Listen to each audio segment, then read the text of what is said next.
Oh yeah, Diddy got a podcast. So, a little bit over a couple of weeks ago on Patreon, I dropped a video titled Donald Trump and the Great Reset Preparing for War. And in that video, we discussed some things that Donald Trump and his administration are currently doing, things that they have done, and things that I do believe that they plan to do later this year, things that I'm not comfortable with stating here on YouTube. However, in conjunction with that, I also discussed towards the end of that video the incident that took place a couple of weeks ago in Minnesota involving Miss Renee Good, which I believe was 100% a psyop. I think it had all the usual numerology, all the usual suspicious signs surrounding this situation that tells us that it's a psyop, from Vice President J.D. Vance unnecessarily sharing the fact that one of the ICE agents, the ICE agent that allegedly pow-powed this lady, apparently had to have 33 stitches in his legs 6 months ago. Down to the fact that I believe this took place on West 34th Street, just down the street from a Prince Hall Freemason Lodge. The residential building that was right there in front of where everything took place had the usual numerology on it as well, down to the ages of Renee Good's supposed children. There was a freaking dinosaur in the background. I don't know if that was supposed to be some sort of balloon, a statue, or what, but that gave me reason to believe that there's a possibility that this video is not even real, that it was possibly AI generated. One of the bystanders was wearing a white and black checkerboard pattern jacket. If you know, you know. Not to mention that this all took place in Minnesota, where the George Floyd psyop took place just 6 years ago. Even the stickers on the back of the vehicle had their own individual meanings that communicated certain things to us. Well, I believe that they're doing it again in the same location in Minnesota with Mr. Alex Preddy. But before we even get to Alex Preddy, the ridiculous narrative that's being pushed surrounding that situation, which I believe is all orchestrated, let me first speak on another psyop that's currently taking place that I don't believe I've heard anybody else connect to the rest of what's happening in this country right now, and that would be this new and developed Black Panther Party of self-defense headquartered in Philadelphia. Where did this come from?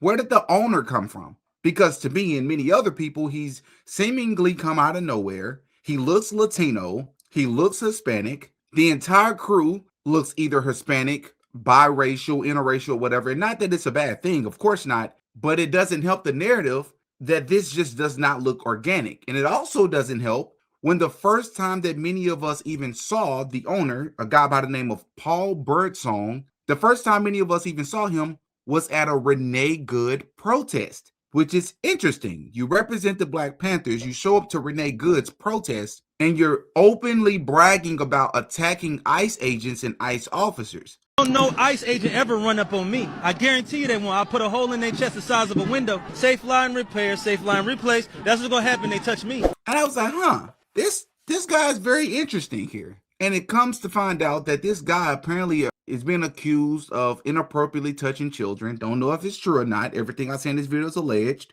But he gives FBI vibes. He gives CIA vibes. Not to mention, he seems to, while bragging about attacking ICE officers, this is what he's do. He's openly bragging about fighting police officers. He's simultaneous, to me, from my perspective, trying to convince so-called Black Americans to come out and fight for other groups in this country, which I believe, once again, is strategic. Because if you notice with the Alex Preddy and the Renee Good, they're both white Americans. I believe Alex Preddy may be Jewish. I'm not sure, but they're both white Americans from what I understand. So what role could Paul Birdsong be playing? Well, first, let's read a little bit about who Mr. Paul Birdsong is and why my antennas immediately went up about who this guy really is and who he's really affiliated with. So it says here, meet Paul Birdsong. Paul, thanks for joining us. Excited to have you contributing your stories and insights. We'd love to hear the backstory behind a risk you've taken, whether big or small. Walk us through what it was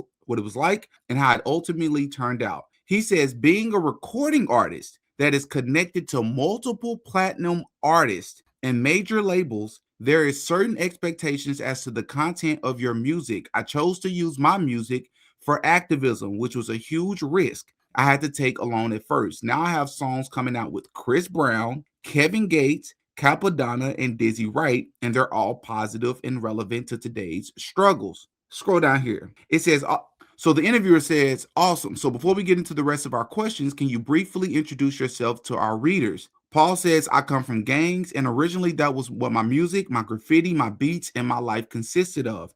As I became an activist and got deeper and deeper into activism, my life, my music, and my graffiti changed. I'll now use my talents to enlighten and liberate my people while simultaneously defending my people and our culture from oppression and vultures. All power to the people. And this is him in contradicting colors here. So that's interesting. I wonder, maybe this was after the fact, maybe after he quote unquote turned his life around. It appears that he has some sort of maybe gun tattoo on his hand, which is very similar to Kevin Gates, which Kevin Gates is somebody that he just mentioned earlier that he's worked with, which I also find that interesting. Let's see here. Okay, maybe that's not a pistol. I'm not sure, but we've already discovered and exposed Kevin Gates on this channel multiple times. Kevin Gates is a Freemason. He's also an occultist.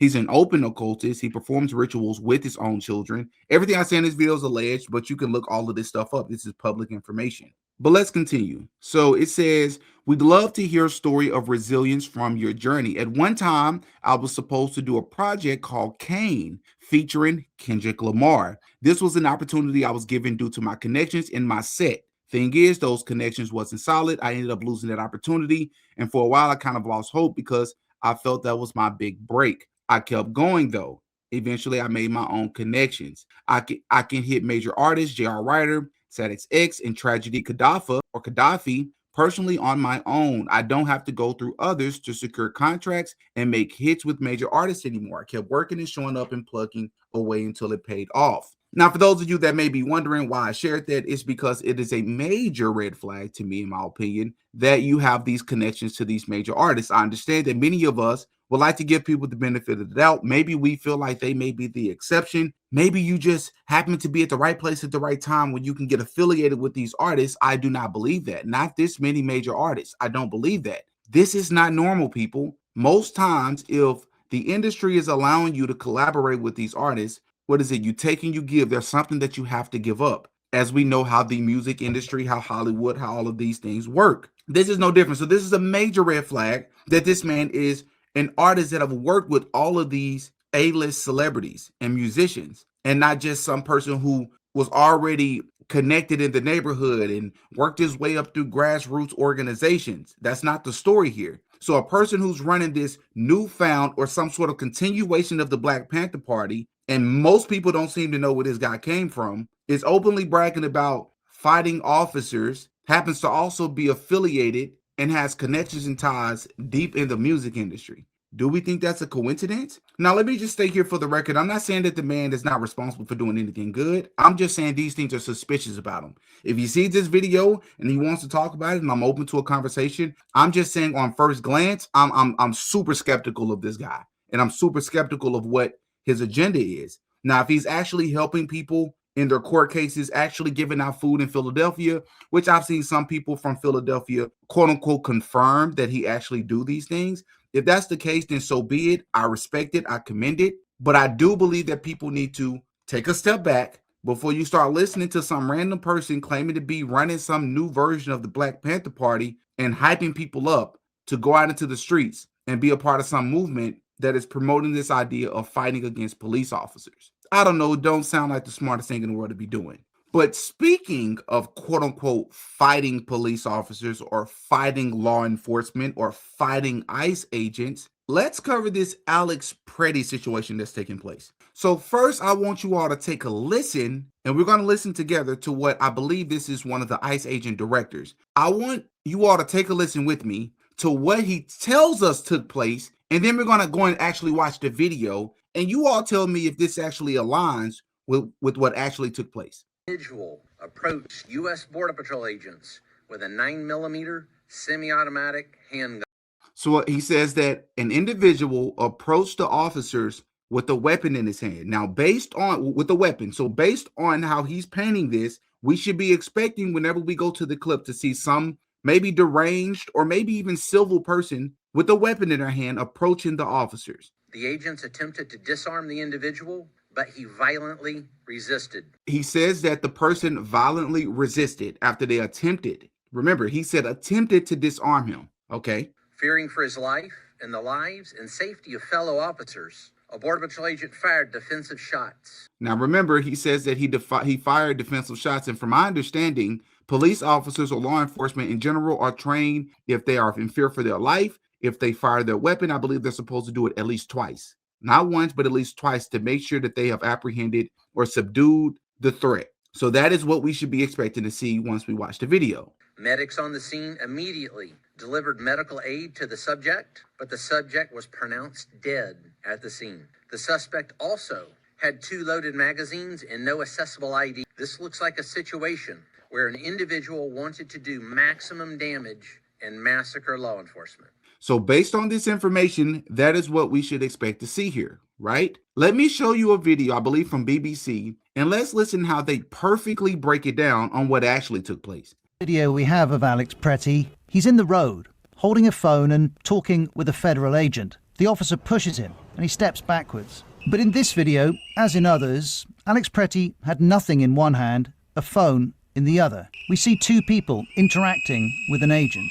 We then see an agent push one of those people, then push the second person. Alex Pretty steps between them and the agent and is pepper sprayed. He's wrestled to the ground by a number of agents. He's on his knees, bent over. His hands are on the floor and he's struggling against being held down. One agent repeatedly strikes in the direction of his head. And take note of this agent. He has nothing in his right hand, reaches down and removes what appears to be a gun from Alex Pretty's waistband. Then he steps back, holding the pistol, which appears to match this image shared by the authorities. Carrying this type of gun is legal in Minnesota with a valid permit. The police say they believe Alex Pretty had one. Less than a second after the gun is removed, an agent fires the first shot. As Alex Pretty lies motionless, further shots are fired while agents are standing clear of his body. In total, 10 shots were fired in 5 seconds. In all of these videos, we don't see Alex Pretty holding a gun. But once more, we have seen an American in the street by federal agents, followed by the Trump administration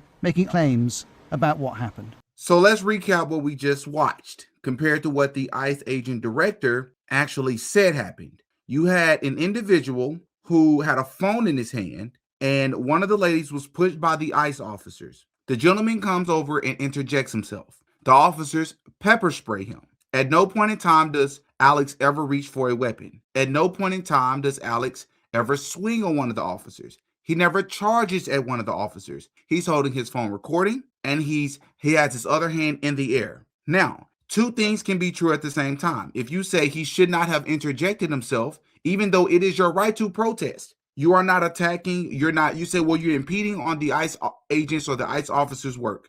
Fine, arrest the guy. So they attempt to, I guess, put him in cuffs. There seems to be some sort of resistance, but I don't actually see any resistance taking place. I see them slipping on ice, but even if he's resisting, charge him. It should take 2 or 3 officers to do this, not 7. But fine, it takes 7 of you all to do this. 7 of you all should be able to apprehend him, place him in cuffs, charge him for whatever he did wrong. Whatever law you all claim that he broke, charge him for it. But instead what we saw was you took the weapon from him. He's definitely not a threat now. And it wasn't until after you took the weapon from him that you not only felt that your life was still in danger and pow-powed the dude, you pow-powed him multiple times and you just kept firing. You only do something like that if you have the intent to unalive a person. In the video, I believe they said that there were 10 shots that were fired. In my personal opinion, I counted somewhere around 13 or 14. I believe maybe 5 or 6 connected with Mr. Alex's body. The fact that we have to have a conversation about this says everything that we need to know about where this country is. It doesn't matter your political affiliation. It doesn't matter if you support ICE. I support deporting illegal immigrants from this country. I love and support police officers and law enforcement. I do not support thugs who abuse the law, hide behind their face masks, and unalive American citizens who were no threat to them. Simply stating that someone had a weapon on them is not breaking the law. Having extra magazines and what he may have wanted to do and what his intentions may have been is not a crime to think bad thoughts. It's not a crime to think about committing a crime. It's only a crime if you either do it or you're in the process of doing it. At no point in this video do we ever see that. But let's hear what only the director of the FBI, Kash Patel, let's hear what he had to say. Thousands of people are marching through Minneapolis. They are targeting the Border Patrol. I mean, it feels like the rhetoric and the protesting is only ramping up. What is your advice to the people right now who are outraged that this is a second at the hands of Border Patrol in 2 weeks? As Christy said, you cannot bring a firearm loaded with multiple magazines to any sort of protest that you want. It's that simple. You don't have that right to break the law. What law was broke? What is it? This is the director of the FBI said that you don't have the right to show it with a loaded firearm. Yes, you do. You absolutely have that right. Show me the law. Anybody who's going to hop in the comment section and give some pushback. Whenever you do that, do not comment any pushback until you can cite the law and the code that Alex Preddy violated or broke by having a loaded firearm with extra magazines at a protest. Tell me what law he broke. Tell me at any point in any video footage where he attacked the officers, where he ever had a weapon in his hand, where he ever attempted to get the weapon. Remember, no matter what you say, when the man was pow-powed, they had already took his weapon from him, a weapon he was never trying to use to begin with. This is the director of the FBI saying you can't break the law by simply having the weapon on you. You don't have the right to bear arms. That's what the director of the FBI is saying. And incite violence. We will, of course, always protect your First Amendment speech. And if you peacefully protest, there is absolutely nothing wrong with that. But you have seen a trend here, not just in Minnesota, but across the country, in these protests turning into violent scenarios and people attacking law enforcement. That's when you go over the line, and that's when law enforcement steps in. That has nothing to do with what Alex Preddy did. Don't talk about what people in general are doing. What did Alex Preddy do that deserved him to be unalived? Psyop or not? On a 1 or 2 dimensional level, tell me what he did wrong. Cite the law. And as if things couldn't get any worse, listen to what Megyn Kelly said. I know I'm supposed to feel sorry for Alex Preddy, but I don't. I don't. Do you know why I wasn't shot by Border Patrol this weekend? Because I kept my ass inside and out of their operations. It's very simple. If I felt strongly enough about something the government was doing that I would go out and protest, I would do it peacefully on the sidewalk without interfering via a whistle, via shouting, via my body, via any other way. I would make my objections known by standing there without interfering, because interfering is where you go south. And laying hands on a police officer trying to, or Border Patrol officer or ICE officer trying to conduct a law enforcement operation is a felony. And now you are going to get arrested. And if you do anything that resembles resisting, you're in serious trouble. What country do we live in? Y'all, we have normalized this. We've become so desensitized to just a life being ended. And this is done intentionally. Megyn Kelly, if what you're saying applies to what Alex Preddy is doing, arrest a dude, take him to jail, charge his butt. I agree with you. You don't get to shoot a person 5 times who is unarmed when you did it because they stood in front of you with a phone while you were pushing down a woman. Let me ask you something. Megyn Kelly, who claims to be a Christian, you said, you know how it is that I didn't get in the same predicament as Alex Preddy because I kept my butt at home. Okay. Do you have that same message for Jesus? You know, our Lord and Savior? Because based on that logic, I could hear you saying, you know how I don't get crucified? You know how I don't get a crown of thorns on my head and hung up on a cross? And I don't have the entire government upset with me? I stay my butt at home. I don't heal people. I don't walk with prostitutes. I don't tell people the gospel. Of course, I'm not comparing Alex Preddy to Jesus Christ. The point that I'm making is, by her own logic, even if it's the right thing to do in your head and you're not breaking the law, you shouldn't exercise your rights. This is what we've normalized in this country. Again, because I know somebody's going to hop in the comment section and say this. 2 things can be wrong at the same time. Would I have done what Alex Preddy did? No. But that's partially because I'm not as courageous as the guy. I know that it's a lot of people who are cowards that accept positions, and I do believe there are a lot of legitimate ICE agents, a lot of legitimate police officers and law enforcement members that are good at what they do.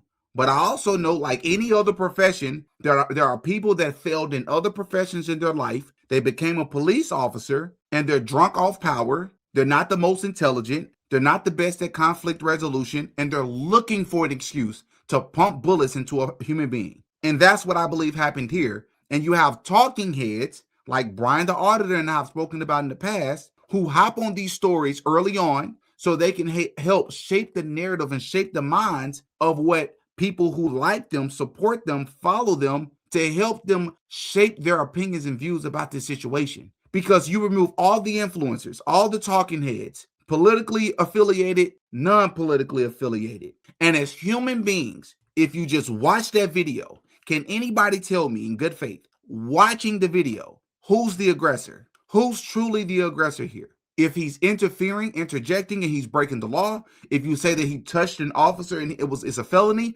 arrest him. Tell me at what point ever did it make sense to pow? Comply with what we say or we're going to pow you? No, that's not how it works. Comply with what we say or we're going to arrest you. If you are a threat to our life and it's obvious to that point, then we're going to do what we need to do to protect ourselves. But we don't get to skip 5 steps to immediately just resort to just powing American citizens in this country. What are we talking about here? Most humans, without the external influences, could look at this situation and say, that's wrong. And I support Trump. I support ICE agents, but that's wrong. But people can't do that. So what should that tell us? And I also want to state I am well aware that there is another video that's been leaked of Alex Pretty from a completely different day, completely different incident, where it does show him being pretty aggressive, and he even kicked the tail light out of one of the ICE officers' vehicles. And at one point in the video, you can hear him basically saying to the ICE officers to attack him. He's asking them and trying to provoke them to attack them. But this has absolutely nothing to do with what happened just 3 or 4 days ago. These are 2 completely different days. You can't use something that he's done at another incident to justify what happened to him on a completely different day, because then I believe we could argue, or we could call that premeditation, right? Because if you were well aware of who this guy was and you were upset with him for something he's done a different day, and you use that as an excuse to unjustifiably pump bullets into his body, that doesn't help your argument. It only hurts. And it's really weird to see conservatives making this argument, because this is normally what the left does. The left will argue, look at what they did a different time. This is who they are as a person. And you all argued against that for the longest. But now look what you're doing. You're trying to justify clearly what the ICE agents have done, which, by the way, 2 of those ICE officers, from my understanding, have been placed on administrative leave. What do you have to say about that? Why would they be placed on administrative leave if they did nothing wrong? Any human being, again, without the external influence of other people and influencers that they look up to, can look at this, and the humanity in each and every last one of us can say, sure, maybe he should have interjected himself, arrest him, but he should not have deserved to lose his life behind that. And that's if this is a psyop or not. I'm just speaking on a 1 or 2 dimensional level. And the last thing I'll say before I end this video is that what I find to be very strange about these situations, both situations with Alex Pretty, is that each time you don't really see a lot of protesters, right? You see a lot of people recording. You say, well, yeah, a lot of people record nowadays because they know they're just looking for a viral moment. But no, I mean, there should still be a lot of other people there that are just protesting, right? It seemed to me, and it almost appeared as if there were a couple of media members out there, almost as if they were expecting something to happen. So that part right there really stood out to me. Also, when he kicked the tail light, it kind of came off pretty easily. You know what I mean? Maybe I'm reaching, I don't know, but I find that to be very strange. But these are just my thoughts, man. Let me know yours.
Oh, yeah, Diddy got a podcast.